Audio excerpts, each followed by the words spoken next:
அனைத்து தமிழ் பேசும் உறவுகளுக்கு வணக்கம். இன்று இந்த ஊடக மையத்திலே ஏகநாதன் விஜயபானந்த ஆகிய நான் சில விடயங்களை மக்களுக்கும் மற்ற அரசியல் கட்சியின் தலைமைத்துவத்தில் இருக்கின்றவர்களுக்கும் அதில் இடம்பெறுகின்ற அந்த மற்ற கட்சிகளில் அங்கத்துவத்தில் இருக்கின்ற உறுப்பினர்களுக்கும் சில விடயங்களை நான் பிரஸ்தாவிப்பதற்கும் விழிப்புணர்வு அடிப்படையில் சொல்வதற்கும் நான் இங்கே வந்திருக்கின்றேன். நான் ஒரு சட்டத்துறை சார்ந்தவன், சமூக ஆர்வலன். என்னுடைய அரசியல் பயணம் என்கின்ற அடிப்படையில் பார்க்கின்ற போது தமிழீழ விடுதலை இயக்கம் என்கின்ற அடிப்படையில் தான் என்னுடைய அரசியல் பயணம் ஆரம்பிக்கப்பட்டது. குறிப்பாக யாழ் மாவட்டத்திலே கார்நகர் பிரதேசத்தை பிறப்பிடமாக கொண்டவன். அந்த கார்நகர் பிரதேசத்துக்கும் தமிழீழ விடுதலை இயக்கத்தின் அதன் ஆரம்பகால, அதாவது அன்று சொல்லுவார்கள் சீனியர் பேட்ச் 24 என்று சொல்லுவார்கள். அது அவர்களுடைய ஒரு குறியீடாக இருந்தது. அந்த 24 சீனியர் மெம்பர்ஸில் இருக்கக்கூடிய மிசோராம் என்று அழைக்கக்கூடிய இயக்கத்தை, தமிழீழ விடுதலை இயக்கத்தின் மிசோராம் என்று அழைக்கக்கூடிய அன்று 1985ஆம் ஆண்டு கொக்காவில் முகாம் தாக்குதலின் போது வீரச்சாவை தழுவிக்கொண்ட வீர தளபதி எவ்வாறு தமிழீழ விடுதலை இயக்கத்திலே வடமராட்சி மண்ணின் வீர தளபதியாக இருந்த தாசண்ணாவை போன்று தமிழீழ விடுதலை இயக்கத்தின் அனைத்து விதமான பொறுப்புகளிலும் பங்காற்றியவர் தான் மிசோராம் என்று அழைக்கப்படுகின்ற, செல்லமாக அவரை கணக்கன் என்று அழைப்பார்கள், ஞானச்சந்திரன் என்ற இயற்பெயர் கொண்டவர். அந்த அடிப்படையிலே தான் தமிழீழ விடுதலை இயக்கம் இன்று அதனுடைய ஸ்தாபக தலைவர் தங்கண்ணா என்று அழைக்கப்படுகின்ற 1941ஆம் ஆண்டு பிறந்த, திருமணம் முடித்ததன் பின்னர் இந்த ஈழ விடுதலை போராட்டத்திற்கு சரியான பாதை ஆயுத போராட்டம்தான் என்று தீர்மானித்த ஒரு உன்னதமான தலைவரின் வழிவந்த ஒரு ஆயுத போராட்ட இயக்கம். அந்த இயக்கத்தினுடைய குறிக்கோள், சிந்தனைகள் இன்று சிதறி இருக்கின்றன என்று எண்ணுகின்ற அளவிலே தமிழீழ விடுதலை இயக்கத்தினுடைய இன்றைய தலைமைத்துவம், அதிலும் விரல் விட்டு எண்ணக்கூடிய சில பேரினுடைய அடாவடித்தனங்களும் சர்வாதிகாரத்தனத்துக்கு உட்பட்டு தமிழீழ விடுதலை இயக்கம் தான் எதற்காக தோற்றுவிக்கப்பட்டதோ அதனுடைய அடிப்படை அம்சங்கள் அனைத்தையும் இழந்து நிற்கின்றது. குறிப்பாக ஒரு அரசியல் கட்சி என்கின்ற போது அதற்காக ஒரு அரசியல் ஜாப் இருக்கும். அந்த ஜாப்பின் பிரகாரம் தற்போதைய, நான் நினைக்கிறேன், ஏதோ 12வது தேசிய மாநாடு என்ற அடிப்படையிலே தெரிவு செய்யப்பட்டதென்றாக சொல்லப்படுகின்ற செல்வம், மதிப்புக்குரிய வயதின் அடிப்படையில், தமிழர்களுடைய கலாச்சாரத்தில் நாங்கள் வயதுக்கு மரியாதை செலுத்த வேண்டும். வயதின் அடிப்படையில் திரு செல்வம் அடைக்கலனா என்று சொல்லப்படுகின்ற நபர் மீண்டும் தெரிவு செய்யப்பட்டதாக இருப்பது மிகவும் மனவேதனைக்கு உரியதாக இருக்கின்றது. என்ன அடிப்படையில் என்றால், 2025ஆம் ஆண்டு நவம்பர் மாத காலப்பகுதியிலே ஒரு தலைமைக்குழு ஒன்று வவுனியா மாவட்டத்திலே இடம்பெற்றிருந்தது. அந்த தலைமைக்குழுவினுடைய மிக பிரதானமான நோக்கமாக இருந்தது, குறித்த பாராளுமன்ற உறுப்பினர் திரு செல்வம் அடைக்கலநாதன் தொடர்பாக, அன்று அவர் தலைவராக இருந்தார், அவர் தொடர்பான பாலியல் ரீதியான சில சர்ச்சைகள், பல சர்ச்சை தொடர்பான ஒலிப்பதிவுகள் சமூக ஊடக பரப்பிலும் சில பத்திரிகையிலும் வெளிப்படுத்தப்பட்டிருந்தது என்பது மக்களாகிய மற்ற அரசியல் கட்சியில் இருக்கின்ற அனைத்து தமிழ் தலைமைகளுக்கும் அதன் உறுப்பினர்களுக்கும் வெட்ட வெளிச்சமாக தெரிந்த விடயம். அதிலே ஒரு ஆயுத போராட்டத்தின் இயக்கமாக இருந்து பின்னர் 1989ஆம் ஆண்டு அரசியல் கட்சியாக பரிணமித்த இந்த தமிழீழ விடுதலை இயக்கத்தினுடைய தலைவர், வெட்கமாக இருக்கிறது, இந்த தலைவர் தொடர்பான இந்த பாலியல் ரீதியான இந்த ஒளிப்பதிவு நாடாக்கள், அதனுடைய தொடர்ச்சி தன்மை, ஆங்கிலத்திலே சொல்லுவார்கள் கன்சிக்வன்சஸ், ஈட்டிலே அதில் இடம்பெற்றது ஒரு தற்கொலை மரணம் என்று சொல்லப்படுகின்ற ஒரு மரணம் நீர்கொழும்பு மாவட்டத்திலே ஜெயராம் சுரேஷ் என்று அழைக்கப்படுகின்ற ஒரு நபர் தொடர்பானது. அந்த நபர் வெறும் நபர் அல்ல, தமிழீழ விடுதலை இயக்கத்தினுடைய ஒரு உறுப்பினர் ஆவார். அந்த ஒளிப்பதிவு நாடாக்களை நாங்கள் ஆராய்கின்ற போது அவரோடு பழகியவர்கள், பரிச்சயமானவர்கள், ஒரு குறிப்பாக சொல்லுவார்கள், ஒவ்வொரு இடத்துக்கும் சில மனிதர்களுடைய பேச்சு வழக்கிலே சில விடயங்களை நாங்கள் கண்டறிய முடியும். இவர்கள் தீவு பகுதியைச் சேர்ந்தவர்கள், இவர்கள் மட்டக்களப்பு பகுதியைச் சேர்ந்தவர்கள். அத்தகைய அடிப்படையில் அந்த ஒலிப்பதிவு நாடாக்களிலே தலைவர் செல்வம் அடைக்கலனானுடைய அந்த அந்த மிகவும் நுணுக்கமாக பார்க்கின்ற போது நியாயமான சந்தேகம் என் போன்றவர்களுக்கும் சக பொதுமக்களுக்கும் அனைவருக்கும் வந்ததில் தவறு ஏதுமில்லை. நியாயமான மனிதன் என்று சொல்வார்கள் சட்டத்திலே, ரீசனபிள் மேன். அந்த அடிப்படையில் எனக்கு முக்கியமாக வந்தது. அதன் அடிப்படையிலே ஐபிசி தொலைக்காட்சியிலே நான் இது தொடர்பாக முதலாக சமூக ஊடக பரப்பில் வந்து அந்த மரணம், தற்கொலை மரணம் என்று சொல்லப்படுகின்ற ஜெயராம் சுரேஷ் தொடர்பான விடயங்களை நான் வெளிக்கொணர்ந்திருந்தேன். அன்று நவம்பர் மாதம் அளவில் செல்வம் அடைக்கலநாதன் தொடர்பாக ஏற்படுத்தப்பட்டிருந்த தலைமை குழுவில் அவர் இத்தகைய தவறு, தான் அவசரமான ஒரு தவறை செய்துவிட்டேன் என்று தலைமை குழு உறுப்பினர்கள் முன்பாக சொல்லியிருந்தார். அந்த அடிப்படையில் அவர்கள் அந்த தலைமை குழு உறுப்பினர் நிகழ்நிலை சாட்சியங்கள் ஊடாக வெளிநாடுகளில் இருந்தவர்களும் அதாவது இலங்கையில் இருந்தவர்களும் அந்த தலைமை குழு உறுப்பினர்கள் அவர்கள் இவருடைய மரியாதை கருதி எழுத்தில் அதை வாங்கவில்லை. ஆனால் அவர் எழுத்தில் தான் தருவதாக உடன்பட்டிருந்தார். அதாவது ஜனவரி மாதம் அளவில் இடம்பெறுகின்ற தேசிய மாநாடு வரையிலாவது என்னை இத்தகைய விடயத்தில் தயவு செய்து பொறுமை காக்கும்படி நான் அன்றே இதை பற்றி பிரஸ்தாபித்திருந்தேன்.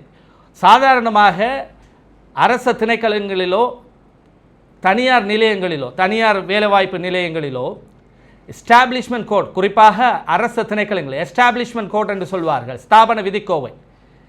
அதே போலத்தான் அரசியலமைப்பு கட்சியினுடைய அரசியலமைப்பு ஜாப்பு.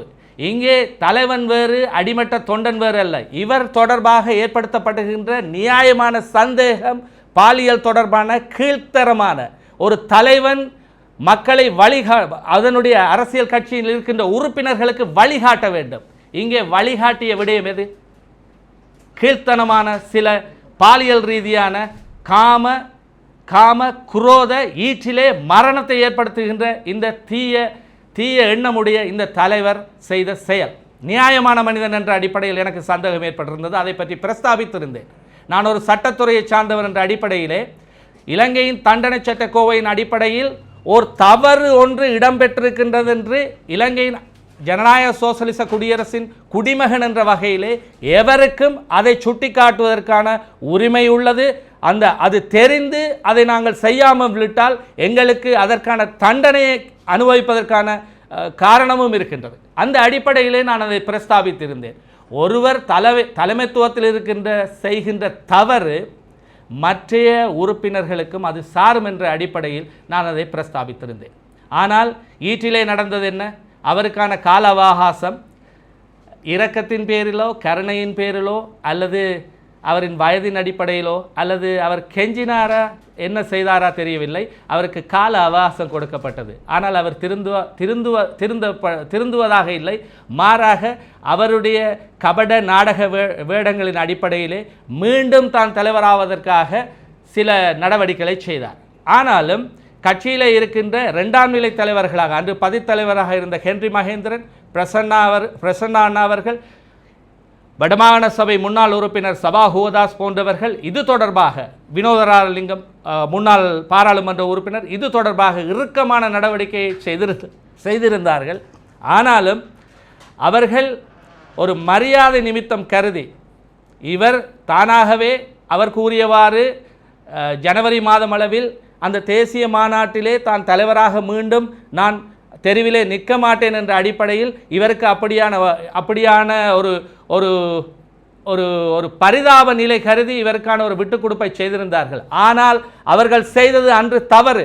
அன்றே நவம்பர் மாதம் அளவிலே அந்த தலைமைக்குழு கூட்டத்திலே இவர் தொடர்பான பாலியல் ரீதியான இந்த குறித்த அந்த ஒலிப்பதிவு நாடாவின் அடிப்படையிலே அந்த பாலியல் அதில் அவர் குறிப்பிடுகிறார். வெட்கக்கேடான செயல், சிறுவர் துஷ்பிரயோகம் என்று சொல்வார்கள், சைல்டு அபியூஸ். அதாவது 16 வயதுக்கு உட்பட்ட அவருடைய வாக்குமூலம், அவருடைய குரலை ஒத்த வாக்குமூலம். இப்பொழுது என் மீது சட்டம் பாயலாம். எவ்வாறு? நான் அதற்கு எதிராக நான் சொல்லுவேன், நான் டிஃபென்ஸ் எடுப்பேன். எவ்வாறு என்றால், அவர் தனது பாராளுமன்றத்தினுடைய சிறப்புரிமைகள் பதுங்கிக் கொண்டு தன் மீது தன் குரலை ஒத்து வெட்டி ஒட்ட என்று சொல்லப்படுகின்ற அடிப்படையில் இவருக்கு யார் சொன்னார்கள் வெட்டி ஒட்ட என்று? ஒரு நிபுணத்துவ சான்றினூடாக இவர் நிரூபித்திருக்கின்றாரா? அந்த ஒலிப்பதிவு நாடாக்கள் எண்ணற்றவை. அதிலே ஒரு கொமன், அதாவது நாங்கள் ஒரு ஒரு ஒரு ஒரு ஒரு விடயத்தை நாங்கள் அங்கே ஒரு ஃபேக்ட் நிகழ்வு ஒன்று இடம்பெற்றதுக்கான அடிப்படை நியாயமான சந்தேகம், அதாவது 3 பேர் அதில் சம்பந்தப்படுகிறார், 4 பேர், அதை விட கூடுதலான ஆட்கள், முக்கியமாக 3 பேர், 2 ஆண்களின் குரல் தொடர்பட்டிருக்கின்றது. அதில் செல்வம் அடைக்கலனாருடைய குரலை ஒத்த நியாயமான சந்தேகத்தை ஏற்படுத்தக்கூடிய அந்த குரல் பல இடங்களிலே சொல்லப்படுகிறது. ஈட்டிலே சொல்லுகின்றார், நான் உன்னை ரிவெஞ்ச் எடுப்பேன், நான் உன்னை சும்மா விட மாட்டேன், நான் உன்னை ரிவெஞ்ச் எடுப்பேன். ரிவெஞ்ச் என்ன கிஸ் பண்ணுறதா? இல்லை, ரிவெஞ்ச், நான் உன்னை பழி வாங்குவேன்.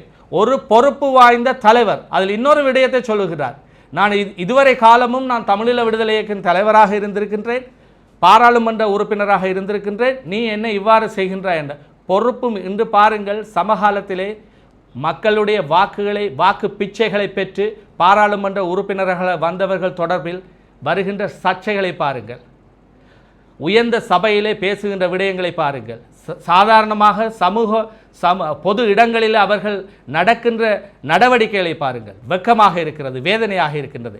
இத்தகைய அடிப்படையில் தான் தமிழீழ விடுதலை இயக்கம் புனர் நிர்மாணம் அமைக்கப்பட வேண்டும். தலைமைத்துவத்தினுடைய தவறுகள் தட்டி கேட்கப்பட்டால் அவர்களுக்கு என்ன நடந்தது? அவர்கள் தலைமை குழுவிலே இருந்த அந்த 5 பேரும், குறிப்பாக வடமாகாண சபை உறுப்பினர் சபாகுவதாஸ், முன்னாள் பாராளுமன்ற உறுப்பினர் வினோராலிங்கம், பிரசன்னா அண்ணா, ஹென்றி அண்ணா மற்றும் முல்லைத்தீவைச் சேர்ந்த புவனேஸ்வரன் என்கின்ற அந்த அண்ணாக்கள், இவருடைய தவறை சுட்டி காட்டியதன் அடிப்படையில் அவர்கள் இன்று வெளியே நிற்கின்றார்கள். இந்த அடிப்படையிலே இவருக்கு கால அவகாசம் வழங்கப்பட்ட அந்த காலப்பகுதியிலே தேசிய மாநாட்டுக்கான ஒரு தெரிவு இடம்பெற்றதுன்னு 8 மாவட்டங்களையும் ஜனநாயக முறையின் அடிப்படையிலே, அந்த 8 மாவட்டங்களில் இடம்பெற்ற அடிப்படையில் யாழ் மாவட்டமும் கிளிநொச்சி மாவட்டமும் ஒரு மாவட்டமாக கருதி, தேர்தல் மாவட்டமாக கருதி 60 பொதுக்குழு உறுப்பினர்கள் தெரிவு செய்யப்பட்டதன் வகையில் அன்று நான் தெரிவு செய்யப்பட்டிருந்தேன். எனக்கும் தமிழீழ விடுதலை இயக்கத்துக்குமான தொடர்பு இன்று நேற்றல்ல. என்னுடைய வயது 10 வயதுகளிலிருந்தே அன்றைய வீர தளபதி மிசோராம் சங்கர்லால் போன்றவர்கள் சகோதர யுத்தம் என்று சொல்லப்படுகின்ற போது எங்களுடைய மக்கள் எவரையும் அண்ணனை தம்பி கொள்வதற்கோ தம்பி அண்ணனை கொள்வதற்கோ இந்த ஈழ விடுதலை போராட்டத்தில் யாரையும் அனுப்பி வைக்கவில்லை. 1986ஆம் ஆண்டு ஏப்ரல் மாதம் 29ஆம் தேதியிலிருந்து மே மாதம் 3ஆம் தேதி அளவுகளிலே தமிழீழ விடுதலை இயக்கம் தமிழீழ விடுதலை புலிகளால் தாக்குதல் செய்யப்பட்டு அழிக்கப்பட்டது. அதிலே யாழ் மாவட்டத்திலே பல இடங்களில் பல சம்பவங்கள் இடம்பெற்றிருந்தது. துணிகரமாக நான் இன்று சொல்லுவேன், என்னுடைய அண்ணா ஒரு மருத்துவ பீட மாணவனாக பல்கலைக்கழகத்துக்கு அனுமதி பெற்றிருந்தும் ஈழ விடுதலை போராட்டத்திலே விடுதலை புலிகள் அமைப்பில் இணைந்து வீரச்சாவை தழுவி கொண்டவர். என்னுடைய பார்வை என்பது, இந்த விடுதலை போராட்டத்துக்காக சென்றவர்கள் அனைவரும் ஒரு தாய் பிள்ளைகள். எப்பொழுது எங்களுடைய ஆயுதங்கள் எமக்கெதிராக எங்களுக்குள்ளே திருப்பப்பட்டதோ அன்றே எமது ஈழ விடுதலை போராட்டத்தின் ஆயுத போராட்டத்தின் அத்தியாயம் மழுங்கடிக்கப்பட்டதாகவே நான் கருதுகின்றேன். அந்த அடிப்படையில் தான் அன்று காரநகர் மக்கள் தமிழீழ விடுதலை இயக்கத்தைச் சேர்ந்த 55 போராளிகளை அவர்கள் கொல்லப்படாமல் தடுத்து விடுதலை புலிகளிலிருந்து காப்பாற்றியதன் அடிப்படையிலும் காரநகரைச் சேர்ந்த பல போராளிகள், அதாவது பொதுவாக சொல்வார்கள் யாழ் மாவட்டத்திலே சில இடங்களை கல்வியங்காடு காரநகர் என்பது தமிழீழ விடுதலை இயக்கத்தினுடைய கோட்டையாக கருதப்பட்டது. இங்கே நான் வேறுபாடு என்னுடைய பார்வை, ஈழ விடுதலை போராட்டத்துக்காக ஆயுதம் தூக்கியவர்கள் பிழை சரிகள் இருக்கலாம், அந்த அடிப்படையில் ஒரு தாய் பெற்ற பிள்ளைகள். இன்று நாங்கள் ஈட்டிலே கண்ட விடயம் என்ன? எங்களுடைய பொது எதிரி எங்கே இருக்கின்ற வேளையிலே நாங்கள் எமக்குள்ளே இன்று பாருங்கள், தமிழ் அரசியல் கட்சிகள் வெறுமனே தேர்தல் கோஷங்களுக்காக தமிழ் தேசியம் என்று சொல்லிக்கொண்டு இன்று இந்த அரசியல் தமிழ் அரசியல், குறிப்பாக தமிழீழ விடுதலை இயக்கத்தினுடைய கையாளாக தன்மையை பாருங்கள். இன்று இவருக்கு இவரை தெரிவு செய்து 12வது தேசிய மாநாட்டிலே நான் அவருடைய முகத்தை பார்க்கின்றேன். ஆங்கிலத்திலே 3 idiots போல 3 thieves என்று சொல்லலாம். அவர்களுடைய முகத்தை சொல்லுவார்கள், face is the index of the mind என்று சொல்லுவார்கள். ஒரு அகத்தின் அழகு முகத்தில் தெரியும். அந்த அடிப்படையில் அவரை பாருங்கள், வெக்கங்கெட்ட ஒரு தலைவனாக. எவ்வாறு உங்களுக்கு ஸ்ரீசபாரத்தினுடைய அந்த உன்னதமான தலைவனுடைய சிலையை போய் வணங்குவதற்கு உங்களுக்கு மனம் வந்ததோ தெரியவில்லை. அந்த அடிப்படையிலே மக்களாகிய அனைவரும் தமிழீழ விடுதலை இயக்கத்தின் செல்வமடைக்கலனான் என்கின்ற நபர் தலைவராக இருக்கும் பட்சத்தில் இவர் சார்ந்த விடயங்களில் மிக அவதானமாக தமிழீழ விடுதலை இயக்கத்தை புறக்கணியுங்கள். எத்தகைய அடிப்படையில் என்றால் இங்கு ஜனநாயக விளிமியங்கள் இல்லை. இவர் தொடர்பான ஒழுக்காற்று விசாரணையில் ஈட்டிலே அறிக்கை சமர்ப்பிக்கப்பட்டிருக்க வேண்டும், பொதுமக்களுக்கு அது வெளிப்படுத்தப்பட்டிருக்க வேண்டும். அத்தகைய அடிப்படையில் இவர் சார்ந்த ஒரு குழுவினர் இன்று மீண்டும் வந்திருக்கின்றார்கள். எத்தகைய அடிப்படையில் இவர்கள் தமிழர்களுடைய அரசியல் அபலாசைகளை பற்றி சிந்திக்க போகிறார்? இவர்கள் சிந்திப்பது எங்கேயோ ஏதோ. இதற்காக நாங்கள் கண்ணீர் விட்டு வளர்த்தோமா சர்வேசா இன்று ஈழ விடுதலை போராட்டத்துக்கு எத்தனை போராளிகள், அது எந்த இயக்கமாக இருக்கலாம், எத்தனை போராளிகள், எத்தனை பொதுமக்கள். இன்று நேற்று ஒரு பேட்டியிலே பார்த்தேன், சுரேஷ் சாலையை பற்றி இந்த கோமான் சொல்லுகிறார். அது அவர்கள் பார்த்து கொள்வார் ஐயா. அந்த விசாரணை, உங்கள் விசாரணையை நாங்கள் எப்போது செய்ய போகிறோம் என்பதுதான் இந்த அனுர அரசாங்கத்தினுடைய ஆதங்கத்துக்காக நாங்கள் சொல்லுகின்றோம். சட்ட ஆட்சி ஒன்று இந்த நாட்டிலே அனுர அரசாங்கத்தில் இடம்பெறுமாயின், நான் நினைக்கிறேன் அவருடைய பெயரை நான் சரியாக ஞாபகம் இல்லை, அவர் ஒரு சமூக ஆர்வலர், ஒரு அரசியல் கட்சி. அவர் இது தொடர்பாக குற்றப்புலனாய்வு திணைக்களத்திலே அன்றே இத்தகைய விடயம் தொடர்பாக சமர்ப்பித்திருக்கின்றார். ஆனால் எந்த ஒரு விசாரணையும் இடம்பெற்றிருக்கவில்லை. ஆனால் நான் அன்றே ஐபிசி ஊடகத்திலே நான் சொல்லியிருக்கின்றேன், கொலை சதி என்பது இலங்கை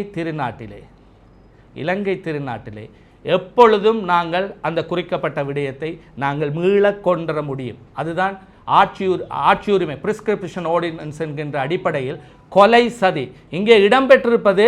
அந்த குறிக்கப்பட்டிருக்கின்ற நபர் ஒரு தூண்டுதலின் அடிப்படையில் தற்கொலை செய்திருக்கலாம், அல்லது அவருடைய தற்கொலைக்கு பின்னாலே பல விடயங்கள் மறைந்திருக்கின்றன. அது நாங்கள் ஆராயப்பட வேண்டும். இத்தகைய அடிப்படையில் இந்த தலைவர் புறக்கணிக்கப்பட வேண்டும். இவர் தலைமையில் இருக்கின்ற இந்த டெலோ புறக்கணிக்கப்பட வேண்டும். இது டெலோ அல்ல, உண்மையான டெலோவினுடைய அரசியல் ஜாப்புக்கமே இது தொழிற்படவில்லை. அந்த அடிப்படையில் தான் தயவு செய்து தமிழீழ விடுதலை இயக்கத்தினுடைய இந்த தலைவர் செல்வமடைக்கலநாதன் பிரதிநிதித்துவப்படுகின்ற இந்த தலைமைத்துவம் தமிழருடைய அரசியல் உரிமை தொடர்பாக ஏதாவது ஒரு அரசியல் கூட்டிலிருந்து புறக்கணிக்கப்பட வேண்டும். இவர் ராஜதந்திரிகளுடனான சந்திப்போ அது எந்த இந்திய உயர்ஸ்தானிகர்கள் இவர்களிடமிருந்து புறக்கணிக்கப்பட வேண்டும். அந்த அடிப்படையில் சமூக ஆர்வலன் என்ற அடிப்படையில் இந்த ஈழ விடுதலை போராட்டத்தின் ஒரு போராளியை இழந்த அடிப்படையில், அந்த போராளியின் சகோதரன் என்ற அடிப்படையில் என் அண்ணனை போன்ற எத்தனையோ போராளிகள், அந்த போராளிகள் மாவீரர்களுடைய தாய்மார்களுடைய கனவுகள் இதுவல்ல. உங்களுடைய காம கேளிக்கைகளுக்காக இந்த தலைமைத்துவம் உங்களிடம் வழங்கப்படவில்லை. இதற்காக தங்கத்துறை அண்ணா, அன்று குட்டிமணி அண்ணா, ஜெகன் அண்ணா, தேவண்ணா அன்று வடமாராட்சி மண்ணிலிருந்து இந்த தமிழீழ விடுதலை இயக்கம் என்கின்ற இயக்கத்தை ஆரம்பிக்கவில்லை என்பதை மிக தாழ்மையுடன் சொல்லிக்கொள்ள கடமைப்பட்டிருக்கிறேன். நன்றி, வணக்கம்.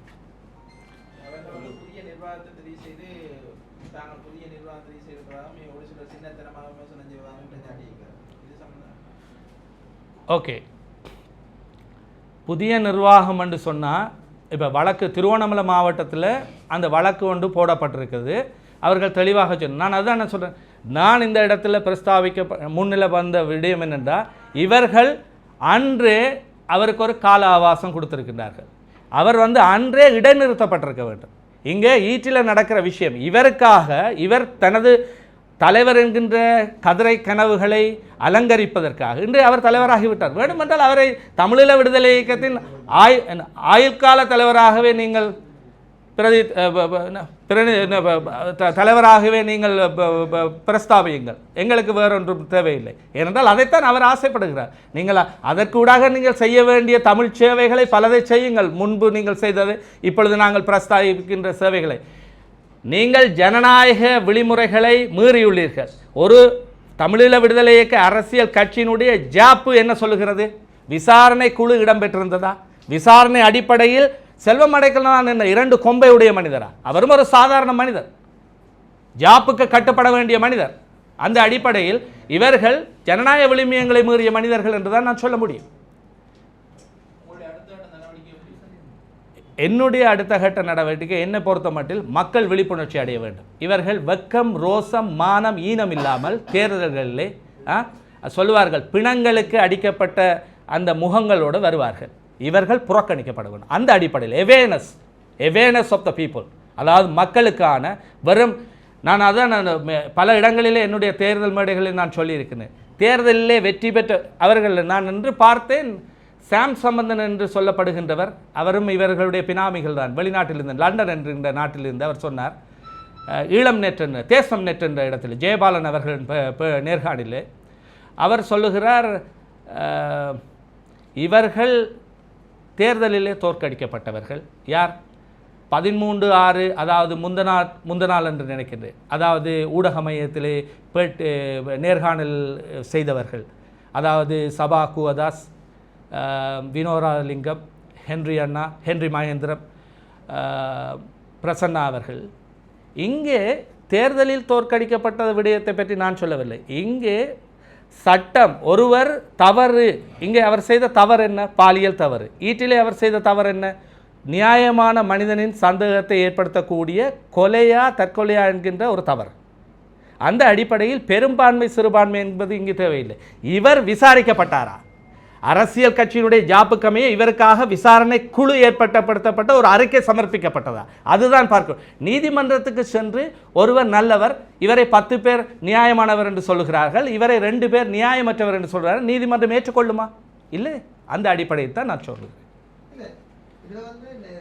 ஒரு கட்சியில தலைவர் புலசை இருக்காருன்னு சொல்லி கொண்டிருக்கிறீங்க.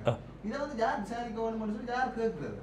அந்த கட்சியில் உள்ள ஆட்கள் கேட்க வேண்டிய ஒரு கேள்வியை பொதுமக்களை கேட்கணும், அந்த விழிப்புணர்வு மக்களுக்கு ஏற்படுத்தணும்னு சொல்லி சொன்னா நாளைக்கு செலவுன்னு சொல்லி போயிட்டு எல்லாருக்கும் தானே அந்த கட்சிக்குள்ள இந்த முடிவெடுத்து கட்சியின் தலைவரை வெளியேற்ற முடியாம 12 தேசிய மாநாடு 2 நிர்வாகம்லாம் தெரிவு செய்திருக்காங்க.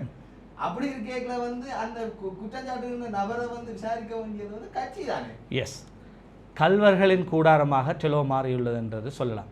நீங்கள் சொன்ன உங்களுக்கான பதில், யார் அதை முனைப்பாக செய்ய வேண்டும்? செயலாளர் நாயகமாகிய கோவிந்தன் கருணாகரம். அவர் நடுநிலைமையாக, ஒரு பதவி நிலையில் இருப்பவர்கள் நடுநிலைமையாக அது தொடர்பாக என்ன நடவடிக்கை எடுத்துக்கிறார்? விசாரணை குழு அங்கே ஆரம்பிக்கப்பட்டிருந்ததா? ஒரு அறிக்கை சமர்ப்பின, அவர்தான் அதை இனிஷியேட் பண்ணியிருக்க வேண்டும், ஒரு செயலாளர்.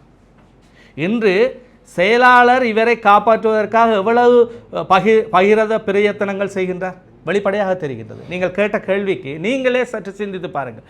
செயலாளருடைய கடமை என்ன? ஒரு கட்சியினுடைய செயலாளருடைய கடமை என்ன? வெறுமனே கூட்டங்கள் நடத்தி மினிட் எழுதுவதா? கட்சி ஒரு அமைப்பு, அதுக்குள்ள ஒரு பிரச்சனை நடக்குதுன்னு சொல்லி சொன்னா செயலாளர் நடவடிக்கை எடுக்கிற தலைவர் தன்னுடைய தவறுக்கு பொறுப்பேற்று பதவி விலகுகிறேன்னு சொல்லி சொன்னா அது கட்சிக்குள்ள கட்சியாக்கள் தீர்மானம் தானே. அதை தவிர இதைத்தான் நான் சொல்றேன். இந்த 13/6 யாழ்ப்பாண ஊடக மையத்திலே இந்த சபா குவதாஸ், வினோதராலிங்கம், பிரசன்னா அண்ணா அவர்கள், ஹென்றி மகேந்திரம் அண்ணா அவர்கள், புவனேஷ்குமார் என்று அழைக்கப்படுகின்ற முல்லைத்தீவு மாவட்டத்தைச் சேர்ந்தவர்கள், இவர்கள் அன்றே அதை செய்திருக்க வேண்டும். காலம் பிந்திய ஞானம். அதைத்தான் நான் சொன்னேன். நான் எப்பொழுது சொன்னேன்? ஐபிசி, நீங்கள் ஊடக பரப்பில் இருந்தால் ஐபிசி ஊடகத்திலே நான் நவம்பர் மாதம் 15ஆம் தேதி அளவிலே இவருக்கு கால அவகாசம் எத்தகைய அடிப்படையில் நீங்கள் கொடுத்திருக்கிறீர்கள்? தலைமைக்குழு ஒரு வக்கற்ற தலைமைக்குழுவாக இருந்திருக்கிறது. நீங்கள் ஒரு விடயத்தில் ஒருவர் தவறு செய்திருக்கிறார் என்று சுட்டிக்காட்டுகிறீர்கள் ஜனநாயக அடிப்படையில். அந்த தவறை மட்டும் சுட்டிக்காட்டியதன் பின்போடு உங்கள் பொறுப்பு நீங்குகிறதா? அதற்கான எக்ஸிக்யூஷன் என்ன விடயங்களை நீங்கள் செய்திருக்கிறீர்கள்? இந்த 5 பேரையும் நான் கேட்கின்றேன். அன்றே அவர் சொல்லுகிறார், நான் எழுத்திலே தருகிறேன், அவருடைய கபட நாடகம், நான் ஜனவரி மாதம் அளவில் விலகிறேன். அந்த அடிப்படையில் தான் அவருக்கு ஒரு பிச்சையாக இவர்கள் செய்திருக்கிறார். இன்று அவர் இவர்களுக்கு செய்த விஷயம் என்ன? இந்த 5 பேருக்கும் அதே மாதிரி தலைமைக்கு எதிரான குற்றச்சாட்டுகள் ஒருமனையை சுரேஷின் தற்கொலைக்கு பின்னால சுரேஷின் உயிர் போனதுக்கு பின்னால எழுந்த குற்றச்சாட்டு இல்ல. இதற்கு முந்தைய காலங்களிலேயும் நீங்க சொல்றது அதே பாலியல் குற்றச்சாட்டுகள் பரவலாக முன்வைக்கப்பட்டு வந்தது. அதே நேரம் குற்றவியல் குற்றங்கள் தொடர்பான குற்றச்சாட்டுகளும் முன்வைக்கப்பட்டு வந்தது. அப்ப எல்லாம் வந்து இந்த தலைமையை வந்து ஆதரிச்சு கடந்த காலங்களில் தேர்தல் காலங்களிலும் சரி தேர்தல் காலங்களில் கூட அறம் சார்ந்த சில விஷயங்களை வந்து தவிர்த்திருந்தார்கள்.